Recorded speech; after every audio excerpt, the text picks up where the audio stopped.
All you fans of sports and nonprofits, we've got the ultimate show for you today. We're on video number 6 of 8 in our continuing series on 501c3 nonprofit purpose categories. And today we're taking a look at fostering of national or international amateur sports.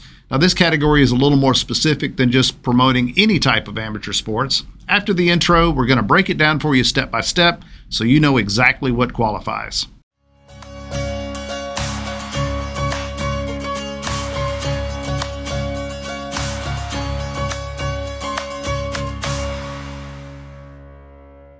Hi, this is Greg McRae, founder and CEO of Foundation Group, and welcome back to our 501c3 University channel, where we strive to make nonprofit issues understandable. If you like this video, please make sure and click the like button, as it really helps us out and gets our content out there more widely. If you haven't subscribed already, go ahead and do that so that you know when we drop new content. First things first. What does the IRS mean by fostering of national or international amateur sports? Now, this purpose is designed for organizations that promote amateur sports on a national or international level. And that means your nonprofit should be involved in activities that help amateur athletes compete at higher levels. Think Olympic hopefuls or national teams here rather than local rec leagues.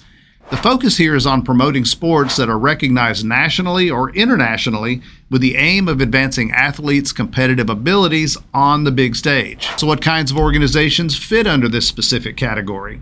Well, we're talking about nonprofits that are involved in preparing athletes to compete at national or international competitions. For example, nonprofits that run training programs for Olympic or Paralympic hopefuls, national youth sports teams, or international sports festivals for amateurs. These organizations typically provide high-level coaching, facilities, and opportunities to compete in recognized national or international amateur sports competitions. Now, what does your nonprofit need to be doing to fit under this IRS purpose? Let's break down a few key activities. Number 1, providing training and facilities. Now, your organization can offer specialized training programs, coaching, and access to facilities for athletes who are working toward national or international competitions. This might mean operating a training camp or providing year-round access to high-quality sports facilities for athletes on a national level. An interesting side note here is that when a new nonprofit is applying for 501c3 status under this purpose category, it must disclose to the IRS whether it is a qualified or a non-qualified organization. Now, the former does not provide facilities or equipment to its athletes, and the latter does. Why does this matter?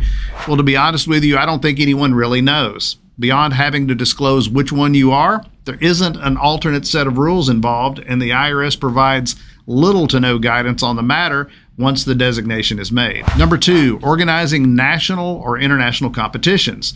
Another qualifying activity is hosting or organizing amateur sports events that are recognized at the national or international level. Now, this could include tournaments that feed into higher level competitions or even international amateur sports festivals. Number 3, supporting athlete development. Nonprofits that focus on the physical and mental development of athletes aiming to compete on the world stage can also qualify.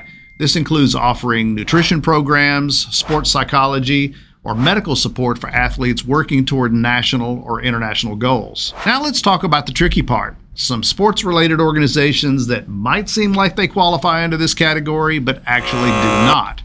Here's what you need to look out for. Number 1, local or recreational sports leagues. Now, while local sports leagues or recreational programs, they're great. They probably don't qualify under this purpose, though, unless they directly feed into national or international competitions. A community soccer league, for example, wouldn't fit unless it's part of a recognized national program for developing amateur athletes. Number 2, general fitness or sports programs.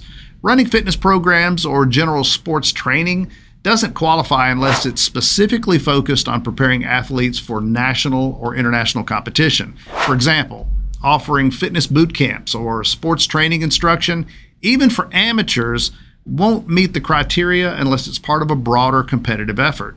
Number 3, school or college sports teams. Even though school and college sports might involve amateur athletes, they don't qualify under this purpose unless the organization is directly involved in fostering athletes for national or international competition. Supporting a college basketball team, for example, wouldn't count unless it's part of a recognized effort to promote national level amateur athletics. And number 4, professional or semi-professional sports. As with other IRS categories, anything involving professional athletes or even semi-professional athletes doesn't qualify. This purpose is strictly for promoting amateur sports, so if you're dealing with athletes who are compensated for their play, you're outside of the 501c3 realm for this purpose. So there you have it. If your nonprofit is focused on developing amateur athletes for national or international competition, then the IRS fostering of national or international amateur sports charitable purpose might be the right fit.